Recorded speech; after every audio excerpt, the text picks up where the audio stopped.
All right, hello everyone, and welcome back to the Jersey's Finest podcast, part of the Culture Wave Media Network, where we are highlighting Jersey's talent. And today, I am very excited for this musical guest that we have. I'm going to be one of your hosts, Mark Iacobino. I need some help when we're talking about music, so I have a fellow music artist in the studio today in Mikey's Peniston. Hello. Happy to be here. Thank you, Mark. Yes. He's one of our own, so we're very happy to have him here. And our guest today is the lead singer of Love, Jade, who just released their debut album back on October 24th, titled Behind My Eyes. Please welcome Jeanine DeLuca. Hello. Woo! Thank you for having me. Of course, Yes. I'm repping. So I love that so much. Thank you. You gave it to me for free. Yeah. I have to, give up my journalistic integrity. I am biased to the guest today.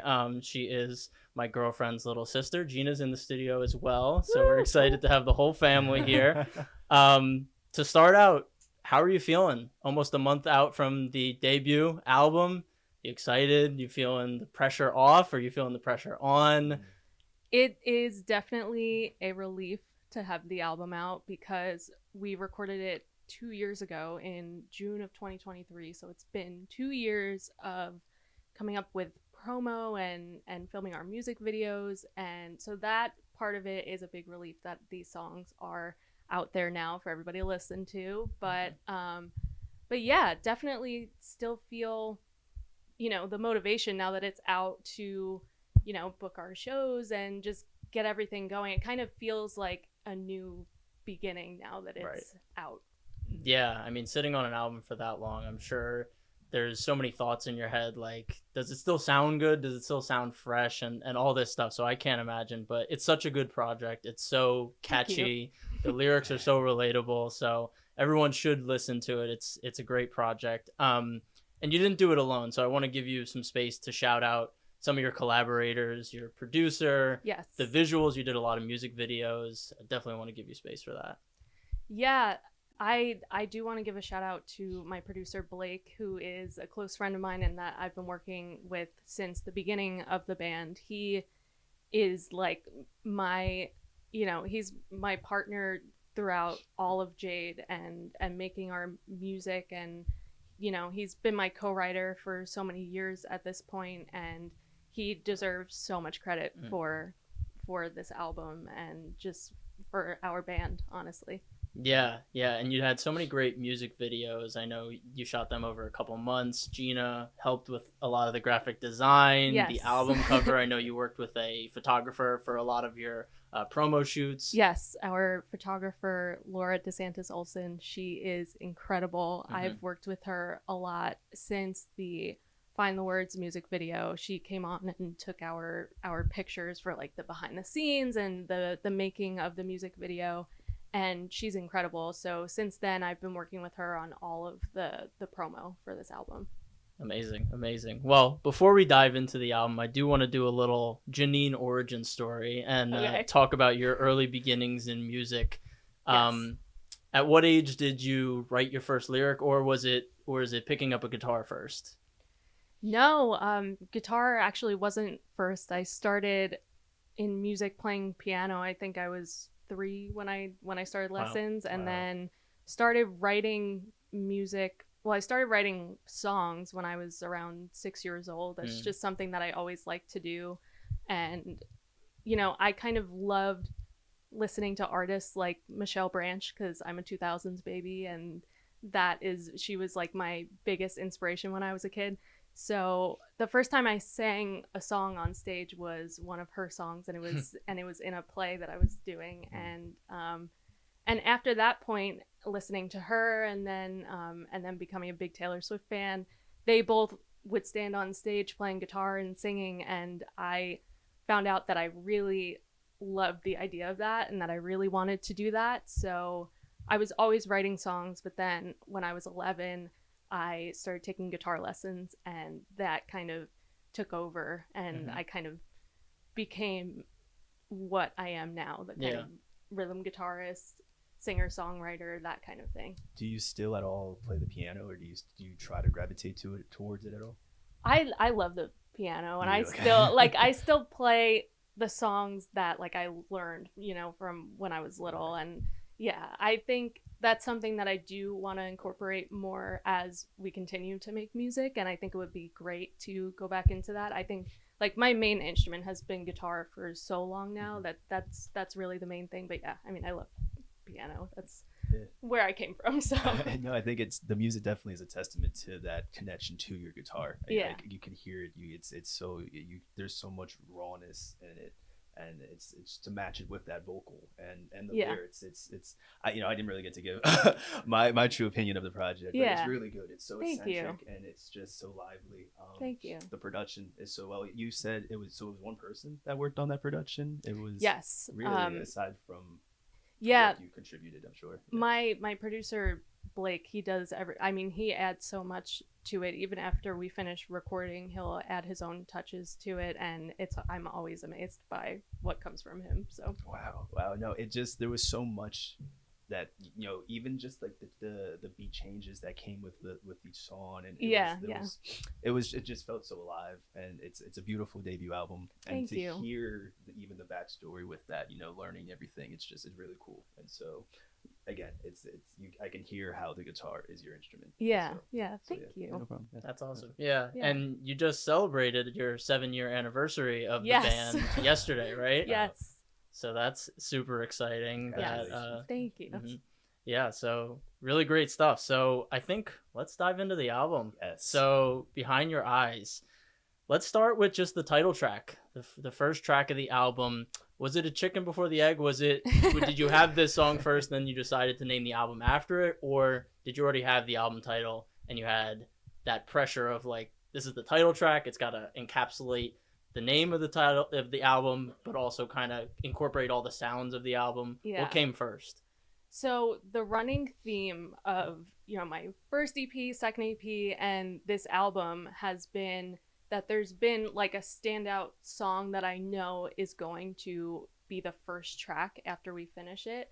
And I've named each project after that first track, and I really love doing that. And it was no different with this album. It was once I wrote the song Behind My Eyes, and just it's different from the rest of the songs in a way that it just feels like a beginning. It feels like the start to the whole story that we hear throughout the album.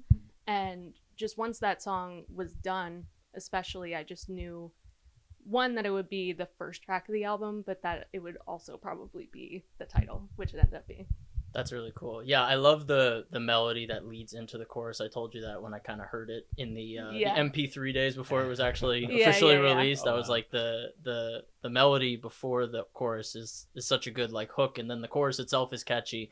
I was wondering, in the bridge towards the end of the song, you guys are obviously huge fans of music, and I'm sure some of your musical inspirations naturally come out. So when I was listening to that bridge, knowing you and Gina, I kind of heard the grunge Alice in Chains vibe. Yes. Was I right in that? Yes. And was that a conscious decision, or do you think your inspirations just kind of naturally come out when you're making music? Both, honestly. I think during that time I was listening to a lot of Alice in Chains, and they do a lot in their songs where they change time signatures, and that wasn't a plan going into the song, like we're gonna do it based on them or anything. But when it came to writing the bridge, I was demoing with my friend Max. He's an incredible producer, and I was like, let me try this. Let's see how this sounds. And that's how I came up with the bridge, and it was amazing that he was able to make it like flow so easily. So I credit that to him, because it was just that's kind of where that came from. So yeah, that influence definitely bled into that song specifically. Cool. See, I didn't even know who Alice in Chains was before knowing them. So the fact that I can identify the sound now and say that's awesome. Inspired, Right? it shows your influence on me. It is always cool though to be able to hear those inspirations like that, and then even just to have an inspiration like that, and to be able to apply it. But I agree. I feel like everything with that song and the bridge was just so. I'm a big fan of that song. I have specific songs on this album that I really, really want to get to, but We'll get to that. We're gonna get there. We'll get there. But overall, before we really get into a lot of these, I just want to ask you about the lyric process as well, just because I know that looks a lot different for a lot of people, myself included. I'm a musician, so I understand that, like, even in the process of like the before even taking it into the studio, just sitting with lyrics and writer's block and how all of that can apply. How does that process look for you, you know, with all these songs especially? I find whenever I talk to people about it that, you know, it is very different for everybody. And for a lot of people, it seems weird the way that I do it. And the way that it happens for me is it'll really be like, I'll just get an idea and then I have to either take a voice memo of it, or I'm just writing lyrics into like my notes app, like the second that they pop into my head. And then I'll kind of go from there and then find the guitar part to it. Like I kind of know how everything sounds in my head before I go to my guitar. So a lot of people start with the music, and it's always been kind of backwards for me. And I think that comes from the fact that I was always writing songs, like always writing lyrics before I would ever put them on an instrument. So I think I've just always stayed the same with that in that process. And I kind of let it happen naturally, because a lot of these songs, even on this album, I would have an idea and then we'd go into the recording process, which the demoing process was a month or two before we even started recording in the studio. But getting to the studio, we didn't have all the lyrics to everything. So sometimes we would go in and I would record half of the song, and then I would go home and that lyric would just like kind of pop into my head and fill that gap. So I always let it happen very naturally rather than trying to force it, because that doesn't really work for me. Do you find that the entire process with this album was just that natural feeling of not really having to force a lot? It was just, it kind of just poured out with the time going by? Yeah, and I think that comes from whatever I seem to be writing about at the time, and I just kind of let myself feel whatever I'm feeling, and that kind of naturally bleeds into my music. Nice, beautiful. That's great. Well, I'm glad you brought up lyrics, as that was going to be one of my later questions. But since we're here, Jeanine, I know you're all about vibes and aesthetic. Yes. Can you paint the picture of a perfect writing session? What's the weather like? What time of day? What do you have with you? Paint the picture for us. Ooh. Yeah, I do love being outside, believe it or not. I think, you know, kind of, as I said, lyrics will naturally pop into my head and then I'll write it down. So then that's not really planned at all. That'll be like me, you know, in my room, like just writing by myself. But ideally, if I'm going into a writing session, I love to like be in a park or something. Okay. Have my guitar, have it be really quiet, that I could just think and feel and just, you know, write whatever happens. And even with Blake, you know, I was writing with him in a hotel room. We were recording a lot of this album in a hotel room. And whenever we needed an idea or we were stuck or had writer's block, we were like, let's just go outside. So we would go like into the parking lot of the hotel and find wherever there were nice trees or whatever and just sit in the grass. We probably looked crazy to, you know, everybody else staying at the hotel. But that's kind of what worked for us. And that I feel like for other artists would find really helpful if you ever get stuck, is just, you know, go outside, take a walk, like find yourself in nature, because that always works best for me. Yeah, and I'm sure there's a Dunkin' coffee somewhere nearby. There's always a Dunkin', no matter where we are. No matter what time of day, it doesn't matter if I'm writing or not.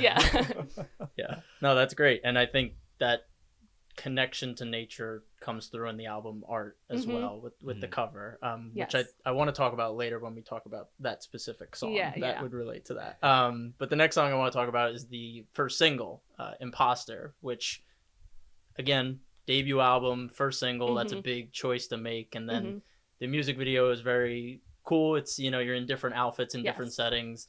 How did you decide on Imposter to be the first single? It was really hard. You know, that choice was advice that was given to me that maybe Imposter should be the first single. And, you know, I just kind of took that because you know, you could never figure out what people's favorites are going to be, or what they're going to get hooked on, what's going to be their favorite. You as the artist, even if you think you have it figured out and you're like, people are going to love this song, you really never know until it's out. So I really wanted to take advice from anybody that I can. And there was a lot of, in the months before, I mean, we recorded the album over a year before we came out with the first single. So in that full year, it was, you know, me going back and forth with my family and us sending each other texts of like what the singles should be, what we think they should be. So that took a long time to even get to that point. And eventually we decided on Imposter, and we were like, that song works, we're gonna make the music video, and we had like the whole plan for that. Yeah, I mean, it's so catchy. Like I said, a lot of these songs, the choruses are so catchy, and it's so relatable in the lyrics. And we did some promo videos for Imposter, which was fun to film. We did. Yeah, we did some TikToks in the fall, which, you know, we're back in the fall again, which kind of frames it, which is kind of crazy. Yeah, that it's been a year. Yeah, no, if you haven't seen the music video, definitely check it out. I'm sure we'll probably intercut some of the music video in here. It looked like a lot of fun to make, yes. And definitely on theme. Imposter, different costumes, makes sense. yeah. An affliction of the mind, afraid to look behind me.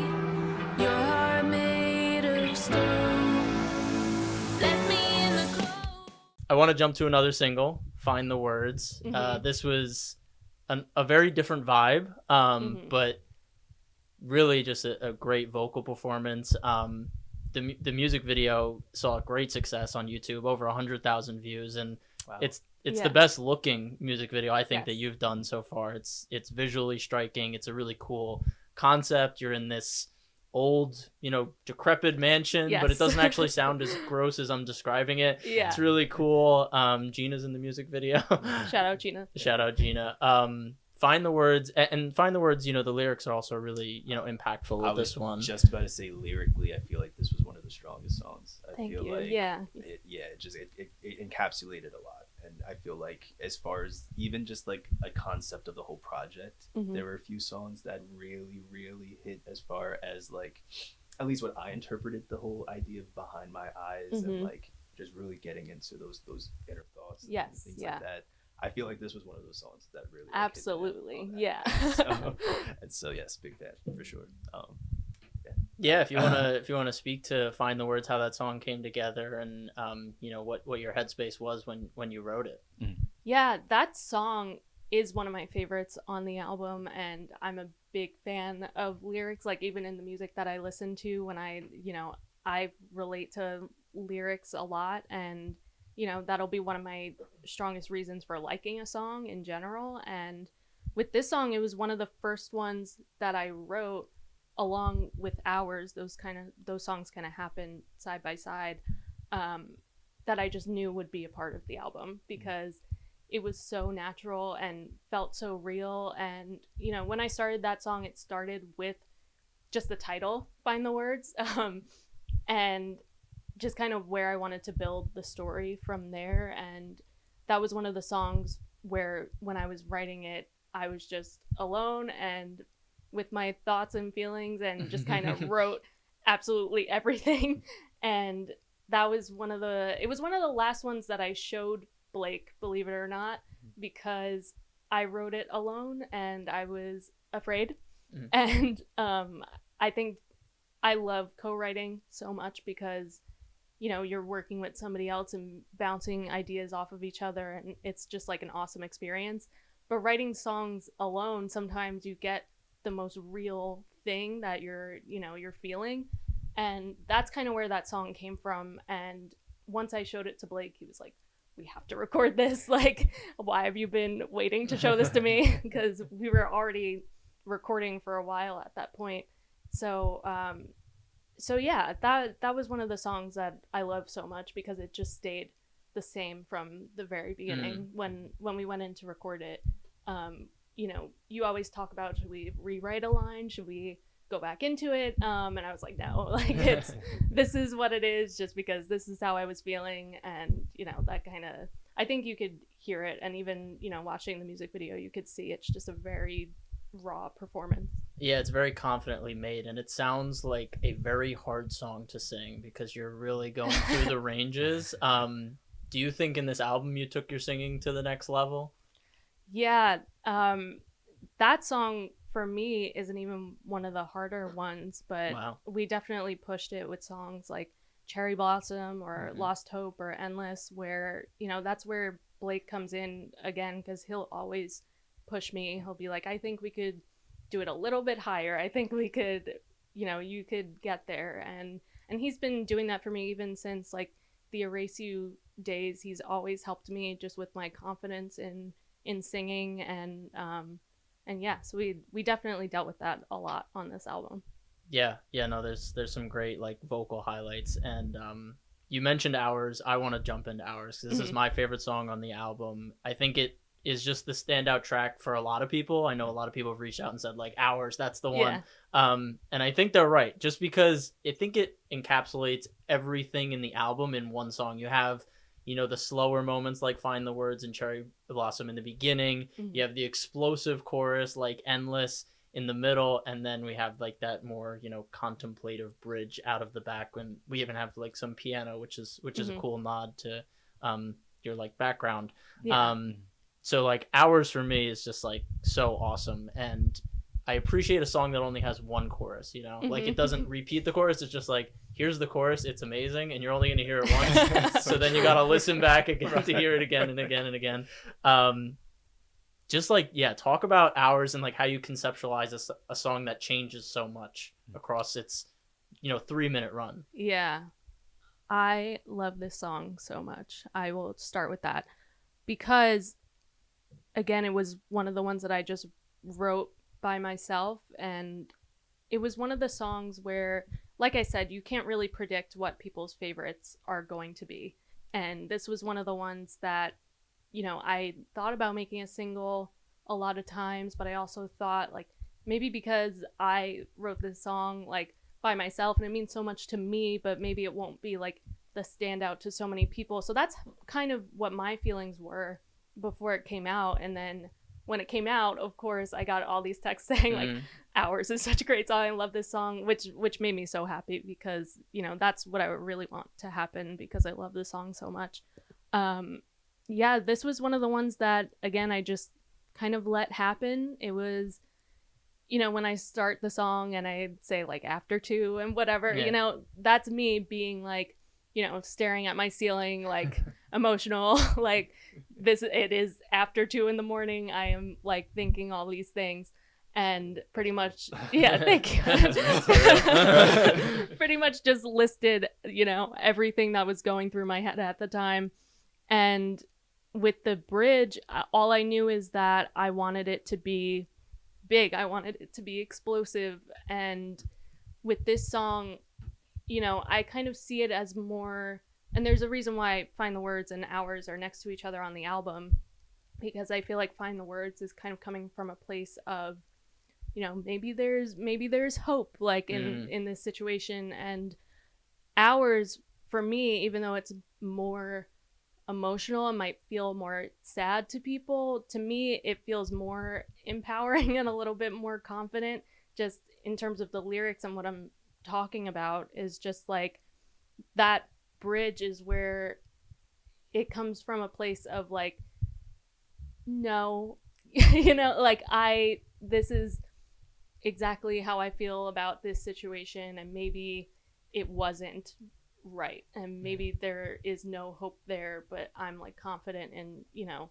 where I am with it. And so yeah, I mean, I love the song a lot because I, again, like just went into it just wanting to be very real and honest, and I find like my favorite songs of my own are the ones that do that with the lyrics. Yeah, I mean, I don't know how to say I miss you because it doesn't mean as much to you. I mean, that's pretty like that hits. I mean, it's simple, and when I say simple, I know that might sound bad, but like simple isn't always bad. It's concise. It gets your point across very easily, very understandably, and that one always hits when I hear this song. Yeah, did you? Yeah. I wanted to talk about that just for a second because I wrote the first half of the song that you hear before going into the demo process. So it was another thing where I brought it to Max and I was like, okay, so here's the whole beginning concept. And again, like I talked about like making voice notes and whatever, that riff that you like hear throughout the song and the entire song, one is supposed to get in your head and be annoying because it's supposed to be like time passing and hours and that whole concept. But that was one that I kind of spoke into my thing, into my phone, and then figured out later. But yeah, so when I brought that to him and was pretty much saying, I just want the bridge to be really huge in this big moment, he kind of helped me figure that out. And then as we were listening to the demo back and we just heard that huge guitar part, that's when I went into my notebook in the demoing session and literally just wrote down word for word what you hear now in that. So it was kind of hearing that back that kind of brought about the idea of like every single word that's said in that. Yeah, the production, definitely shout out to Blake and Max, I guess, too, because he helped. I think definitely Blake's best work, you know. Yes. I love the lead into the chorus, you know, it's kind of like your voice is distant and then the chorus is kind of like choppy, kind of gives it that like momentum. And I'm sure Blake was very instrumental in pulling that together. Yeah. So very cool. And Mikey and Mike on the drums killed it with the drums, the explosive. I'm sure that's going to be really fun to perform. Yes. Let's jump to the other single, Strangers. This is probably my most quoted song. Like, I'll just walk around saying the chorus. Oh, that's amazing. To this one, I always say it to Gina. You know, I knew that we would be strangers. I just always say that. And she really loves when I say that to her. This one, I've seen some of the visuals that you shot for it, and it looks, you know, really cool. I like your idea and the concept for the song. Yes. So how did you know, I guess, that you wanted this to kind of be the swan song of the singles? You know, this is the last glimpse of the album before it comes out. So going back to what I said earlier about like not really being sure about singles at first, for me, I always thought of Strangers as a single. So I thought that it would be the first thing. It was the first one that we kind of gave our friends like a little like peek into. We're like, this is going to be a single. And this was forever ago. And then there were 3 singles before it. That was at your party, right? The graduation at my party. graduation party. I was like, here's the first single. And then there was 3 more before it. So Strangers was always going to be a single once we figured it out with like the music videos and everything. And just kind of how we wanted to do it. We didn't want to release Imposter and Strangers right next to each other. We kind of wanted to break it up a lot and show people that there were very different sounds on the album, which is why we went from Imposter to Find the Words. It's like so drastically different. And then, just when we figured it out, it was like Strangers will be the last one, which I ended up really loving because it was right before the album came out. So that was kind of that last little peek into like what this album is. Yeah. It definitely again has that cohesive feeling with the rest of the project, and I think is a good like encapsulation of what you're gonna get when you dive into it. So yeah, I'm excited. Is that music video still in the works? I'm excited for that one. Yes, so that music video I shot myself, which is a very interesting take on things. So I mean, I love video editing and creating videos and everything too, so that was something that I just wanted to just take on my own and see how it went. So yeah, that's still in the works. Cool. So then even hearing that, as far as the other music videos, how instrumental were you as far as even the creative say as how much you really wanted that, and then like the directors you got involved, just because we kind of spoke a little off camera about just again like, you know, video experience and things like that, and so just to hear that you also have that experience in the midst too, I'm sure that you had a greater vision for this whole project. I mean, making the music videos, you always have to, you know, go into it knowing what you want as an artist. And I think as an artist, you always have to be open to, you know, collaborating, because I think collaboration is amazing in music. And, you know, I think when it comes to music videos, it's really just whoever you're working with, that you just work together and figure out like conceptually what you want, and that you listen to people's advice, and then you're also giving your own input into it. So yeah, with Strangers, there was no thought of like, I don't want to work with anybody else because like I just want to do this on my own. It was more so like just where we were as a band at the time. We just welcomed in our new member Tristan, and it's just kind of what ended up happening naturally. Gotcha. So yeah, I think whether you're working on things alone or you're working with other people, I think you're just always giving your input and taking advice from everybody else, as long as like your artistic vision is always being shown like throughout that. Definitely. But I still think it's also so cool that you allow yourself, in the midst of all of this creating, the ability to even be able to get your own video editing and just be able to truly make a video for yourself. So that's really cool to hear. Thank on you. that side, yes, suppose. Yes. Yeah. Can I let you know what my least favorite thing about everything is? Like, yes, video editing. So I'm glad that you like it. Oh yeah.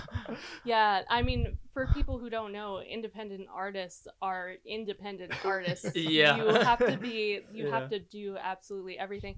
Thankfully, I have a background in video editing because I loved doing it in high school. So before it was even like, it kind of happened at the same time that I was starting the band, that I just always used it. Like I would always, if I would make a video about like what my lyrics were about or like stuff like that. So I've always just incorporated it, and thankfully it kind of goes hand in hand with like what I do now.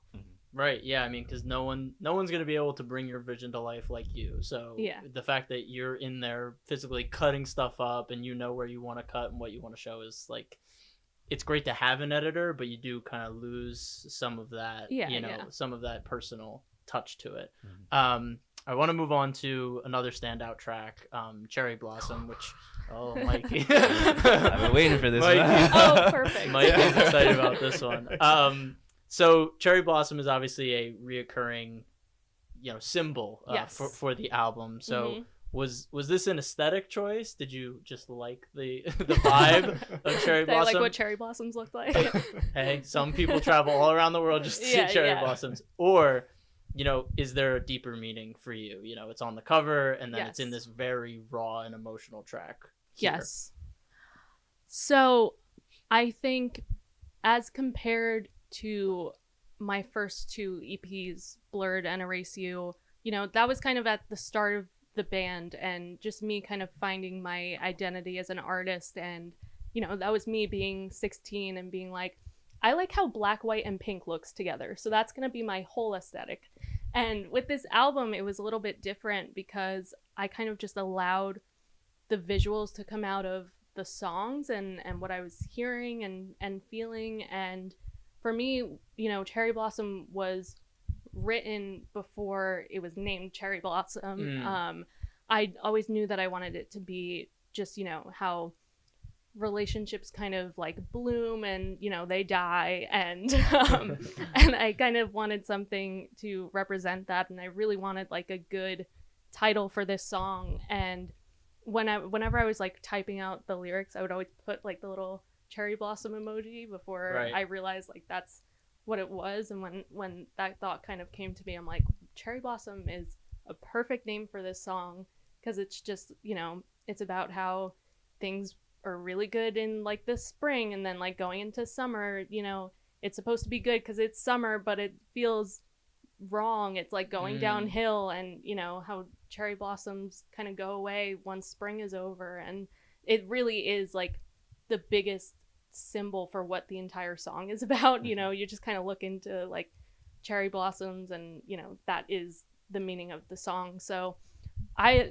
really loved the idea of like the cherry blossom symbol so much for that song, and also for the rest of the album. I think you could connect it to a lot of the songs, and so that's kind of how we decided to just keep it as a visual and a symbol of the whole project. Yeah, that's so cool to hear. I mean, yeah, that like flash of beauty and then it's gone. You know, it's really amazing for like 3 weeks and then it's gone. So Right. I love the way you put it with the seasons. You know, like you said, you know, it's in the summer. You know, everything's supposed to be good, but the cherry blossoms are good. Cherry blossoms are doing good. Mikey, I want to give you room on this song because you perked up right when I said it. Yes, this was definitely my favorite song. Oh, on the I love album. that. Yes, for sure. I feel like vocally, it was just a standout. I could hear what you meant as far as like just like the brightness, and I don't know if this was a particular track that you guys went back and forth with, but as far as in the beginning you mentioned, remind me your producer's name. Blake, yeah. Just like wanting to bring a little bit more. I don't know if this was again that's one of these tracks, but for me I feel like you delivered very much on this track. I'm a sucker for just like any song with just like a raw guitar and just like the vocal right on it. You know, I just feel like there's something so natural about it. It's a lot easier to relate to, and I don't know, it just has a lot more resonance. And so I immediately, once I heard the guitar come in on this one, I was like, oh, I'm sold. But then again, the vocal complemented it so well, and again the lyrics on this one, where I feel like this was just a standout as far as overall the project. Like you said, I can hear how it just, you can connect it to every other song on this project. I was wondering how much of this was an individual sort of, or let me say an alone process for you, just mostly because I see in the Spotify the video that plays in the background, there's like you playing the guitar, the acoustic, and so I'm curious if this was like a more intimate song for you as far as making it with just your guitar and your voice, and just kind of how this really came to be, this one. So this one was one of the ones that kind of started with guitar and demoing it with Max, and that's kind of how we came up with like the acoustic parts to it. And then with the lyrics, I would say that process was a little bit different, and that was more me mostly like coming up with like lyric ideas I already had and being like, that really applies with like the sound that we're coming up with. And I would say lyric wise, that was more an alone process. And one of the ones that while we were recording, I didn't have the bridge yet, recorded and then went home, and then it popped into my head and just went back into the studio and was like, okay, I have this bridge now, we could, you know, fill it out that way. So when it came to recording this one, it was like we had those guitar parts, aside from the solo, which Blake came up with later on, which I thought was amazing.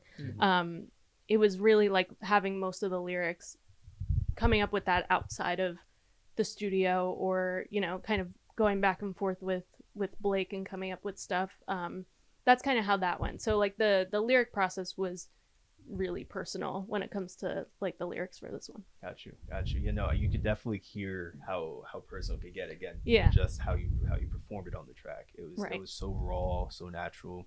I feel like for an album, I feel like you really need not just like a strong sort of outro, you know, way to end the song or the project, but I always think it kind of needs to be just a raw song. I think it kind of needs like a good hard hitting, but still, I don't say slow, but I don't know. There's a specific type of song, you know, and I feel like this is that song. I feel like you perfectly got this, the feeling in this. It was perfect. The way that it even transitioned into Endless, I believe was the last track. Last track, the way it transitioned into that for Endless to then be like the last outro track, I felt was just perfect as well. That was again the standout track for me, and so very impressed by that track. Yes. I love that. Thank you. That was I relate to what you're saying, and as far as like listening to music, to have that kind of one track that's sort of like that. It was actually the first acoustic song that we've ever done. Really? Which is that we've come out with, which is so interesting. I wrote the song Lock It on acoustic guitar originally, and then that's from the Erase You EP, and then I brought it in to my other producer Brooks, who I was working with at the time, and he kind of put it on piano, and then we figured out that we loved piano for that track. So technically, this is the first one that we've released where it's fully on acoustic guitar, which I really, really love. Wow. You know, again, you could just hear like how much you guys even just enjoyed creating this song. Just like hearing it as a listener, it's amazing, and this is the song I think I'm most excited to hear live. I'd say. Yeah. Oh yes, Yeah, I for I sure. can't wait to bring this one to the stage. I think especially like this one and ours, like ones that we haven't performed yet. I'm so excited about.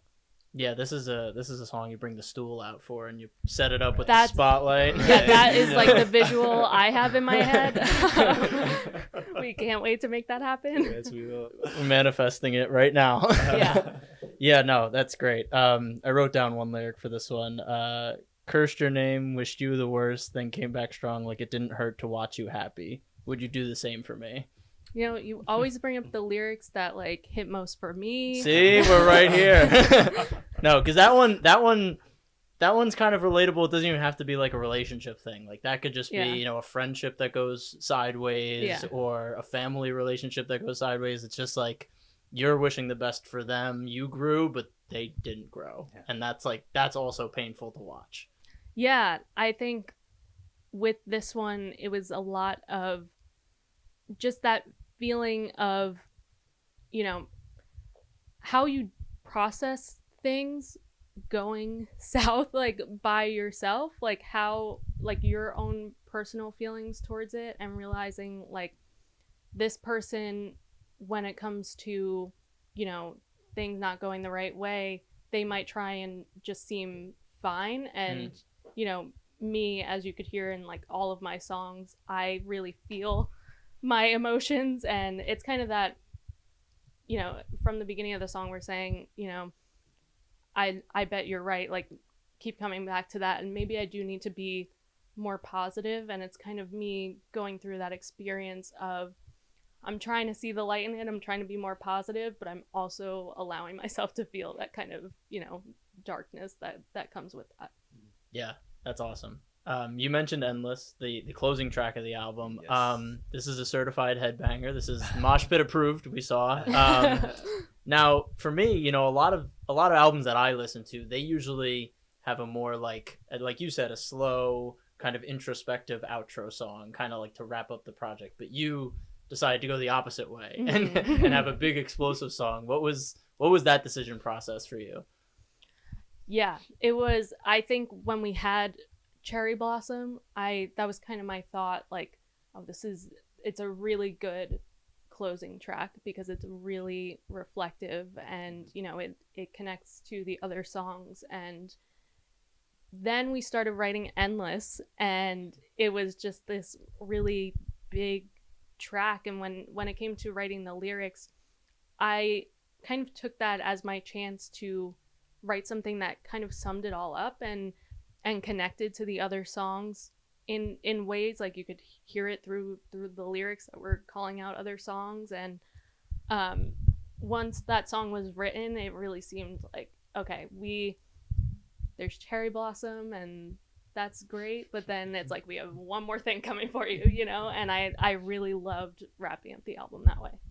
It felt like an encore type of moment. Like, Mm. like in the Yeah, show. yeah, That's a good yeah. way to put it. Yeah, like it really felt like you guys came back out, and it was just like, no, like you said, like no, like surprise. Yeah. Right? We're still here. Yeah, exactly. So it was very refreshing, and like you brought up, you're used to a slower reflective song. So to have this be like a moshy type of song, Yeah. to end it, like it's refreshing. It's very refreshing.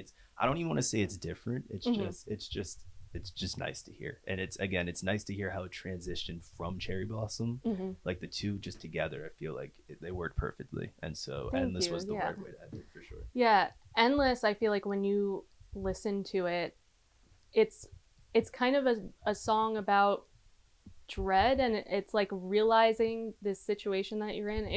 I feel like there's two ways that you could listen to this album. It's either these 9 different songs mean 9 different things to you, or it's one story and you're just listening to it front to end. Mm. And with Endless, to me, and calling it Endless, it's that feeling of, oh, this isn't over, and it goes right back into Behind My Eyes. And it's kind of like, this album is kind of just like an endless cycle on its own. So yeah, that's kind of where it came from to end it that way. Right. Yeah. It does sound like a loop, Yeah. It goes right back to the beginning.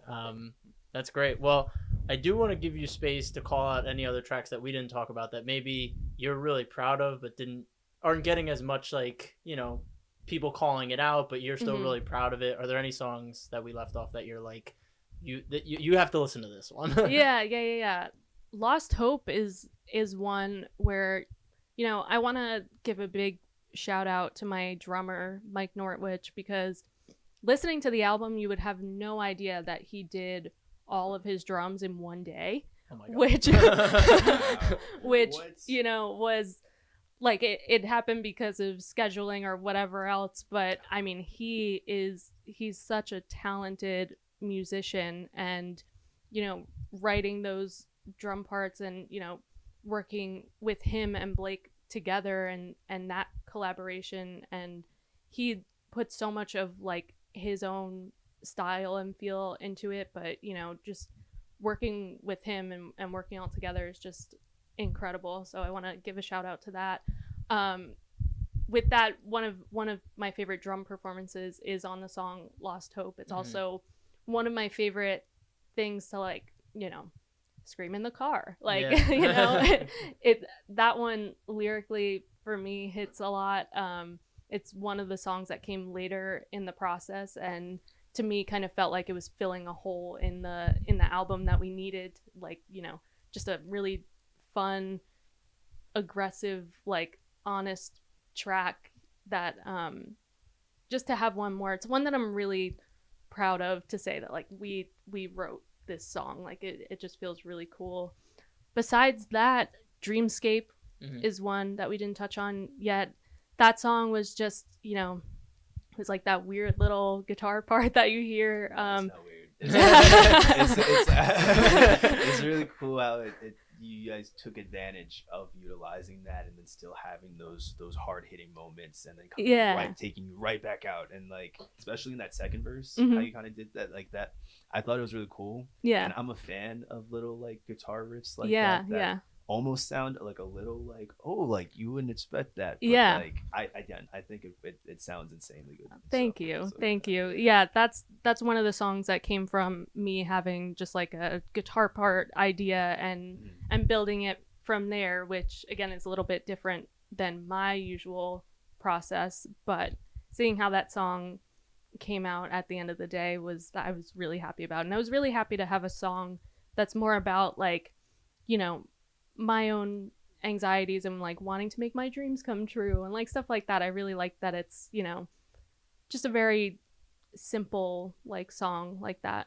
Yeah, I'm glad you brought up Lost Hope. That song has grown on me the most, I think, since the album's come out, and it feels, they all sound nostalgic, but that one the most sounds like it came out in 2005, like in like that era of music. Yeah, so that one's kind of just grown on me a lot. Yeah, that was one of the songs where I was like I love the band The All American Rejects. They're one of my favorite bands, and that song kind of felt stylistically similar to them. So I really love that song for that reason too. Cool. Yeah. Well, I mean, we touched on all of the songs, I think, which was really fun. I do want to ask a question that we ask all of our guests on Jersey's Finest. What are you listening to? What are you reading? What are you watching? Listening to could be podcasts, music, watching TV or movies, and then reading could be anything. Ooh, okay. So I listen to a lot of music, I think, very obviously. So this week, the 25th anniversary edition of Warning by Green Day came out. So cool. I have that on. I have on the new 5 Seconds of Summer album.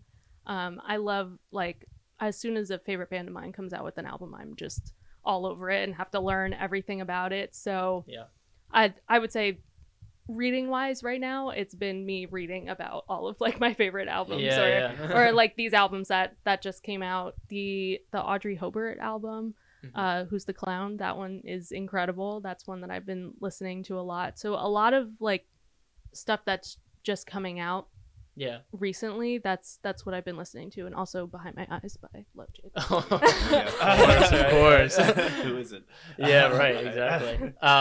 Watching, I know Stranger Things is coming out next week, so you're gearing up with your 10th rewatch of the series at this point. Yeah, that's one of the shows that for some reason it's like I always rewatch it, and so whenever people don't know they don't remember certain things, I'm like, well, I could tell you because I've rewatched it 10 times. So yeah, I will be watching that when it comes out. Awesome. Well, that's great. I think we've covered pretty much everything. Is there anything else that you have, Mikey? I talked about Cherry Blossom. So I I got it. Mikey's ready to check out. I'm happy boy. I will end it though on a serious note.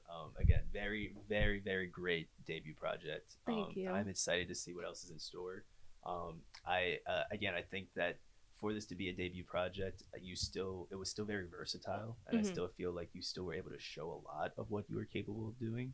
Yeah. And so, I'm just excited to see what else you're just able to find within yourself and just discover. And I hope that it's a fun process. It continues to be a fun process. To hear how it was and everything is very inspiring. Yeah. And I wish you all the best. Thank you. No problem. That's so good to hear. Like, I love hearing what people think of the album once it's out, and what it means to them. And I think that's probably the most important part of, like, after releasing an album, is seeing like how it affects other people. I love that so much. So going forward, it's like doing shows and everything. Like, I'm very excited to get it out there that way. Awesome. Yes. Yeah. Amazing. Anything else, Jeanine, that you want to shout out or discuss about the album, what to expect in the near future? Just kind of want to give you the floor. Yeah, we've been with this album for 2 years, and we're going to it's not over since it came out.